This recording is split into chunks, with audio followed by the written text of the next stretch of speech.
Yeah, it's just like an incredibly complex molecule that does things to the brain that we really don't understand yet, how or why it does what it does. Uh, Nolan Williams, who I mentioned at the beginning when I started using the terminology of splitters versus slumpers, I had him on the show to talk about Ibogaine as a treatment for concussion, and we'll talk about that in a second.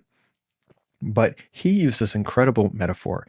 He said, the way that we're thinking about how molecules affect brain function is the almost like a 14th century key. We think about like, oh, we use this molecule and it affects this particular neural system and it makes changes. And that we see it as relatively simple. I mean, we don't see it as simple, but like our ability to utilize molecules to affect these systems, we're thinking about it from a simple way. You think about SSRI, it's like, oh, we're going to have these effects on the brain by selectively targeting specific serotonin receptors and inhibiting a specific function in serotonin to create these effects. Okay, that's like a 14th century key.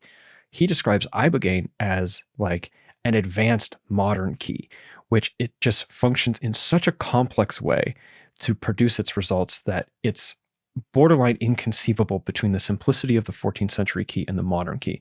I use the photos here that you see on the bottom right of the slide where you've got this very simple key, as you can imagine, like an old skeleton key. And on the right, you have a key for like a modern electric car, which is basically just a fob and it's got a touch screen. You can control the car's functions like within on the key from a distance. Like the difference between these two functions, like these two keys and what they can do is incredible. You can almost consider it something like the difference between like picking up an old rotary phone to call on the landline and the cell phone in your pocket today. This is like the difference in how complex the mechanisms are of these molecules.